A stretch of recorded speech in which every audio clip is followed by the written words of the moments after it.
എല്ലാ നല്ലവരായ cinema പ്രേമികൾക്കും cinema ആസ്വാദകർക്കും മറ്റൊരു പുതിയ വീഡിയോയിലേക്ക് ഹാർദമായ സ്വാഗതം. ഇന്നത്തെ വീഡിയോയിൽ നമ്മൾ പറയാൻ പോകുന്നത് പുഷ്പക വിമാന എന്ന് പറയുന്ന ഒരു പുതിയ സിനിമ കഴിഞ്ഞ ദിവസം റിലീസ് ചെയ്തിട്ടുണ്ട്. അപ്പോൾ അതിനെക്കുറിച്ച് എന്നിലുള്ള പ്രേക്ഷകൻ്റെ അഭിപ്രായങ്ങൾ ഞാൻ നിങ്ങളുമായി സംവദിക്കുക എന്നതാണ് ഈ വീഡിയോയിലൂടെ ഉദ്ദേശിക്കുന്നത്. സിനിമാ വ്യവസായത്തെക്കുറിച്ച് മോശമായി പറയാനോ ഏത് സിനിമയുടെ അണിയറ പ്രവർത്തകരെയോ അല്ലെങ്കിൽ അതിൻ്റെ അഭിനേതാക്കളെയോ കുറിച്ചോ മോശമായി പറയാനോ നമ്മൾ ഈ സ്പേസ് ഉപയോഗിക്കുന്നില്ല. ഒരു സിനിമ കണ്ടു കഴിഞ്ഞു, അതിൻ്റെ ആ സിനിമയുടെ അഭിപ്രായം നിങ്ങളുമായി സംവദിക്കുക എന്നതാണ് ഈ വീഡിയോയിലൂടെ ഉദ്ദേശിക്കുന്നത്. അപ്പോൾ നമുക്ക് നേരിട്ട് വീഡിയോയിലേക്ക് പോവാം.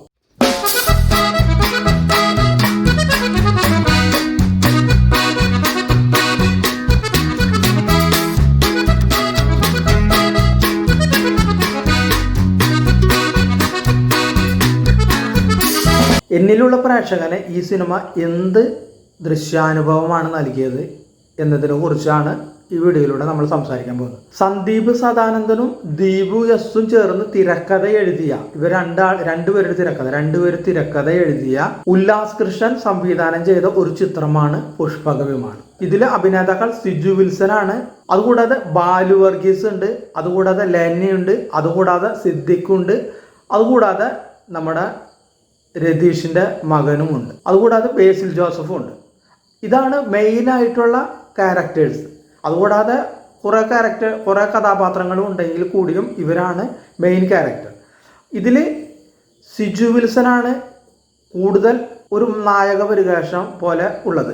അവൻ്റെ ഒരു കൂട്ടുകാരനാണ് ബാലു വർഗീസ്. സിജു വിൽസന്റെ മാതാവായിട്ട് അഭിനയിക്കുന്നതാണ് ലെന. സിദ്ദിഖിന്റെ കഥാപാത്രം എന്ന് പറഞ്ഞാൽ ഒരു ടാക്സി വാടകയ്ക്ക് കൊടുക്കുന്ന മുതലാളിയാണ്, എന്ന് വെച്ചാൽ ബാലു വർഗീസിന്റെ മുതലാളി. ഇത്രയുമാണ് കഥാപാത്രങ്ങൾ. ഇനി ബേസിൽ ജോസഫ് എന്ന് പറഞ്ഞാൽ ഒരു കാലന്റെ റോളാണ്. അപ്പോൾ സിനിമ തുടങ്ങുന്നത് ഇങ്ങനെയാണ്. സിജു വിൽസൺ എന്ന് പറയുന്ന കഥാപാത്രം ഇതിൽ മരണപ്പെട്ടിട്ടുണ്ട്. അപ്പോൾ അവനെ കൊണ്ടുപോകാനായിട്ട് ബേസിൽ ജോസഫ് എന്ന കാലൻ വന്നിരിക്കുകയാണ്. അപ്പോൾ വണ്ടിയിൽ ഇരുന്നിട്ട് സിജു വിൽസന്റെ ഒരു ഫ്ലാഷ് ബാക്ക്, അവൻ്റെ ഒരു ജീവിതം ഈ ബേസിൽ ജോസഫ് എന്ന കാലനോട് പറയുകയാണ്. അങ്ങനെയാണ് കഥ തുടങ്ങുന്നത്. അപ്പോൾ സിജു വിൽസൺ എന്ന് പറയുന്നത് ഒരു മെയിൽ നേഴ്സാണ്. അങ്ങനെ അവൻ ഒരു പെൺകുട്ടിയായിട്ട് പരിചയപ്പെടുന്നു, കല്യാണ നിശ്ചയം കഴിയുന്നു, കല്യാണം ഏകദേശം ഉറപ്പിക്കുന്നു. പള്ളിയിൽ വെച്ചാണ് കല്യാണം നിശ്ചയിച്ചത്. ആ സമയത്ത് ഇവൻ വണ്ടിയിൽ പോകുമ്പോൾ ഒരു ആക്സിഡൻറ്റ് നടക്കുകയും ഒരു വ്യക്തി മരണപ്പെടുകയും ചെയ്യുന്നു. അങ്ങനെ അവൻ കൂട്ടുകാരനായ ബാലു വർഗീസിനെ അറിയിക്കുകയാണ്. ഇവർ രണ്ടുപേരും കൂടി ആ മൃതദേഹം മറവ് ചെയ്യുകയും ചെയ്യുന്നു. എന്നിട്ട് അതിൽ വന്നുപെടുന്ന ഏടാകൂടങ്ങളാണ് സിനിമ പറയുന്നത്. ഇതൊരു ടൈം ലൂപ്പിംഗ് സിനിമയാണ്. അതായത് അതിനുശേഷം ബേസിൽ ജോസഫിനോട് ഇവൻ കഥ പറയുമ്പോൾ അവൻ്റെ ദയനീയ അവസ്ഥ പറയുന്നു. അതായത് നിരപരാധിയാണ്, കുറ്റമൊന്നും ചെയ്തിട്ടില്ല എന്ന് പറയുന്നു. കല്യാണം പള്ളിയിൽ വെച്ച് നടക്കാൻ കുറച്ച് സമയമേ ഉള്ളൂ എന്ന് പറയുമ്പോൾ അവന് 5 മിനിറ്റ് കുറച്ച് കൊടുക്കുന്നു. ആ 5 മിനിറ്റിനുള്ളിൽ അവൻ്റെ ജീവിതത്തിൽ നടക്കുന്ന സംഭവങ്ങൾ ആണ് സിനിമ വീണ്ടും നമ്മളോട് പറയുന്നത്. ആദ്യം ഒരു സംഭവം ഇവൻ വണ്ടിയിൽ കാലിൻ്റെ അവിടെ എത്തിയ സംഭവം നമ്മൾ പറയുന്നു. പിന്നെ 5 മിനിറ്റ് കുറച്ച് കൊടുക്കുന്നവന് അപ്പോൾ ഉള്ള സംഭവങ്ങളും വീണ്ടും നമ്മളെ കാണിച്ചു തരുന്നു. അതുകൂടാതെ അപ്പോൾ അവൻ അവിടെ നിന്ന് എസ്കേപ്പ് ആകുന്നു, രക്ഷപ്പെടുന്നു. അതുകൂടാതെ അവൻ്റെ കൂട്ടുകാരനായ ബാലു വർഗീസ് അവനും മരണപ്പെടുന്നു. അവനെയും ഈ ബേസിൽ ജോസഫ് എന്ന കാലം വണ്ടി കൊണ്ടുപോകുന്നു. അപ്പോൾ അവൻ്റെ കഥയും പറയുന്നു. അപ്പോൾ അവനും 5 മിനിറ്റ് കുറച്ച് കൊടുക്കുന്നു. അതും വീണ്ടും സിനിമയിൽ നമ്മൾ കാണിക്കും. 5 മിനിറ്റ് കുറച്ച് കൊടുത്ത കഥ അത് 2 സ്ലൈഡായിട്ട് ഇങ്ങനെ കാണിക്കുന്നു. അതായത് യഥാർത്ഥ നടക്കും 3 ഭാഗമായിട്ട് ശരിക്കും സിനിമ കാണിക്കും. 3 ഭാഗമായിട്ട് നമ്മൾ തിരിക്കാം.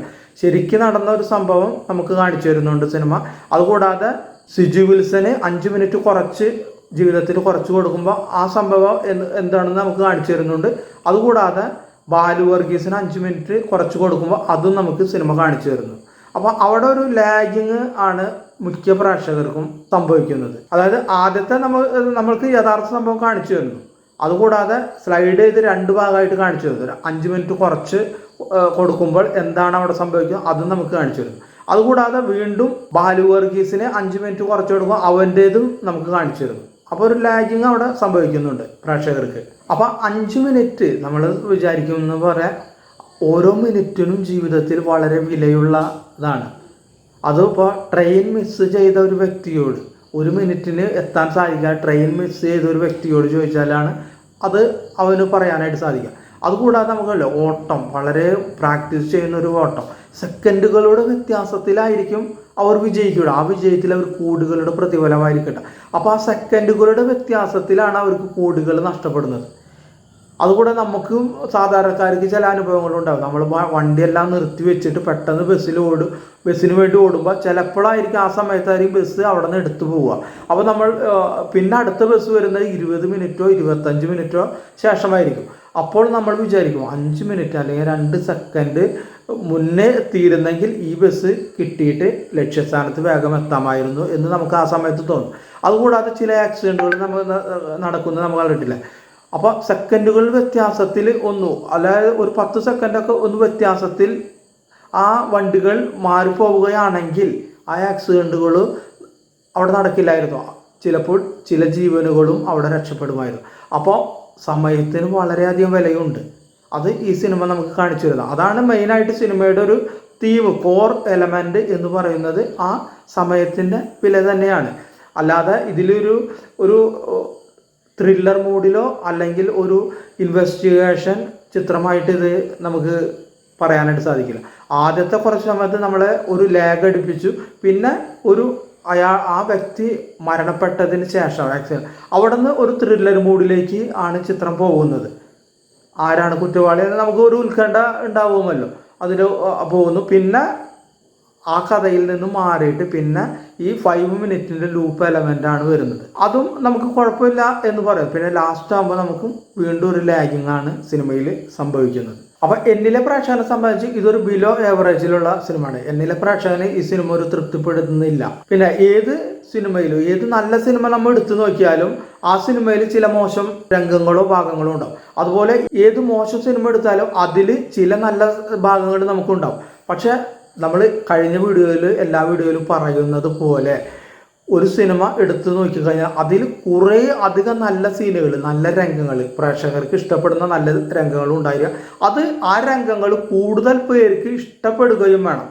എങ്കിൽ മാത്രമേ ഒരു സിനിമ വിജയിച്ചു എന്ന് നമുക്ക് പറയാനായിട്ട് സാധിക്കുകയുള്ളൂ.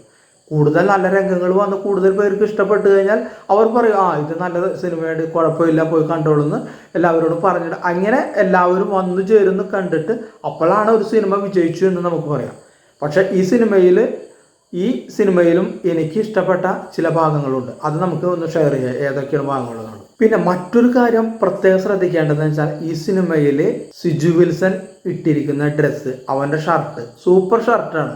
അത് അവൻ്റെ കോസ്റ്റ്യൂംസ് അടിപൊളിയാണ്, സൂപ്പറാണ്. അത് എനിക്ക് വളരെയധികം ഇഷ്ടപ്പെട്ടു. അതുകൂടാതെ സിനിമ തുടങ്ങി അവൻ്റെ ഗേൾ ഫ്രണ്ടായിട്ട് പ്രണയമായതിന് ശേഷം ഒരു പാട്ട് സീനുണ്ട്. അതിൽ അവനിട്ടിരിക്കുന്ന ആ ഡ്രസ്സുകൾ അത് എനിക്ക് വളരെയധികം ഇഷ്ടപ്പെട്ടു. ആ കോസ്റ്റ്യൂം വളരെ നല്ലതാണ്. അതുകൂടാതെ ഇവൻ്റെ പെണ്ണ് കാണൽ ചടങ്ങ് അതൊരു കോമഡി രംഗമായിട്ട് അതും നല്ലൊരു സീനായിട്ട് എനിക്ക് തോന്നി. അതായത് ഈ പെൺകുട്ടിയെ ഇഷ്ടമാവുന്നതിന് മുമ്പ് പെണ്ണ് കാണാൻ പോകുന്ന ചില രംഗങ്ങളുണ്ട്. അതൊരു കോമഡിയിൽ ചാലിച്ച ചില രംഗങ്ങൾ അതെനിക്ക് ഇഷ്ടപ്പെട്ട ഒരു സീനാണ്. അതുകൂടാതെ ഇവൻ ചില കുറ്റവാളികളെ ഇടയിൽ അല്ലെങ്കിൽ വില്ലന്മാരുടെ ഇടയിൽ ചെന്നിട്ട് ആദ്യത്തെ ഫൈറ്റ് സീനുണ്ട്. അതും സൂപ്പർ കിടിലൻ ഫൈറ്റ് സീൻ തന്നെയാണത്. അതും നമുക്ക് കുറ്റം പറയാനായിട്ട് സാധിക്കില്ല. പിന്നെ മറ്റൊരു സിദ്ദിഖിൻ്റെ കഥാപാത്രത്തിനെ കുറിച്ച് പറയുകയാണെങ്കിൽ സിദ്ദിഖിൻ്റെ 2 റോളുകൾ എനിക്ക് വളരെ ഇഷ്ടപ്പെടും. ഒന്നാമത്തെ റോൾ എന്ന് വെച്ചാൽ ഇവനോട് ചോദിക്കുന്നു എവിടെ വെച്ചാണ് കല്യാണം എന്ന് പറയുന്നത്, സിജു വിൽസനോട് ചോദിക്കുന്നു. അപ്പോൾ സിജു വിൽസൺ പറയുന്നുണ്ട് പള്ളിയിൽ വെച്ചിട്ട് ഒരു ചെറിയ ചടങ്ങാണെന്ന് പറയുന്നു. അപ്പോൾ സിദ്ദിഖ് പറയുന്നു, അതിന് മറുപടി പറയുന്നുണ്ട്, അതായത് കല്യാണമെല്ലാം ചെറുതായിട്ട് നടന്നാൽ മതി, പക്ഷെ ജീവിതമാണ് വലുതാവേണ്ടത്, അതിന് ശേഷം നടക്കുന്ന ജീവിതം. അത് നല്ലൊരു കാമ്പുള്ള ഒരു അർത്ഥവത്തായ ഒരു വാക്കായിട്ട് എനിക്ക് തോന്നി. അതിനുശേഷം രണ്ടാമത് സിദ്ദിഖിന് ഒരു കോമഡി സീൻ ഉണ്ട്. അതായത് നമ്മുടെ നാട്ടിലെല്ലാം ഉണ്ടാവും ചില ഉപദേശികൾ നമ്മുടെ നാട്ടിലുണ്ട്. അതായത് ചിലർ കേട്ടിട്ടില്ല, എൻ്റെ മോൻ കള്ള് തൊടുക പോലുമില്ല, അവൻ കള്ള് കണ്ടിട്ടുമില്ല, എവിടെ അവൻ കൂട്ടുകാരായിട്ട് ആരും അറിയാതെ കുടിക്കുന്നുണ്ടാവും. അതുപോലെ ചിലർ പറയുന്നുണ്ട് എൻ്റെ മോൾ മറ്റുള്ളവർ പുരുഷന്മാരെ മുഖത്ത് പോലും നോക്കൂല, പക്ഷെ ഫുൾ ടൈം പുരുഷന്മാരുടെ ഒപ്പമായിരിക്കും. അതുപോലെ ഒരു സീനാണ് ഇതിൽ.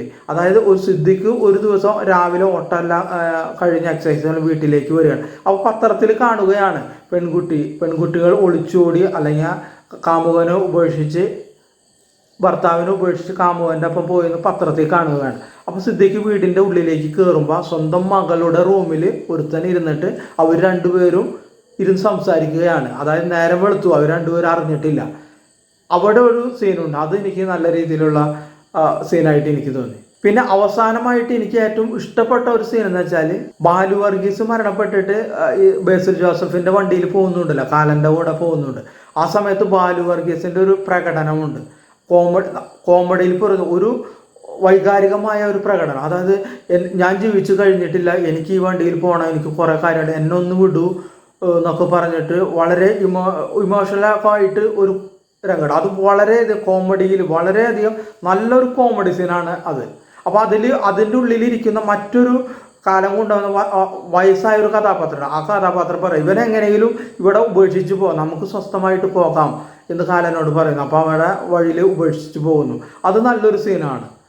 അപ്പോൾ ഇത്രയുമാണ് ഈ സിനിമയെ കുറിച്ച് പറയാനുള്ളത്. എന്നിലെ പ്രേക്ഷകന് ഒരു ബിലോ ആവറേജിൽ ഉള്ള സിനിമ, ഒരു ബിലോ ആവറേജിന് താഴെയുള്ള സിനിമയാണ്. എന്നിലെ പ്രേക്ഷകന് ഒരു നല്ലൊരു അനുഭവം നൽകാനായിട്ട്, ഈ സീനുകൾ ഒഴിച്ചിട്ട് നല്ലൊരു അനുഭവം നൽകാനായിട്ട്, നമ്മൾ ഈ നല്ല സീനുകൾ പറഞ്ഞ സീനുകൾ ഒഴിച്ചിട്ട് ഒരു നല്ലൊരു അനുഭവം നൽകാനായിട്ട് ഈ സിനിമയ്ക്ക് കഴിഞ്ഞിട്ടില്ല. നിരാശനാണ് ഞാൻ. നിങ്ങൾക്ക് സിനിമ കണ്ടിട്ട് നിങ്ങളുടെ അഭിപ്രായങ്ങൾ ഈ കമൻറ്റ് ബോക്സിന് താഴെ രേഖപ്പെടുത്തിയാൽ മറ്റുള്ളവർക്കും ചിലപ്പോൾ അത് ഉപകാരപ്പെടാം. കാരണം കമൻറ്റ് നോക്കിയിട്ട് ആരെങ്കിലുമൊക്കെ സിനിമയ്ക്ക് പോകുന്നുണ്ടെങ്കിൽ അവർക്ക് ഉപകാരപ്പെടാം.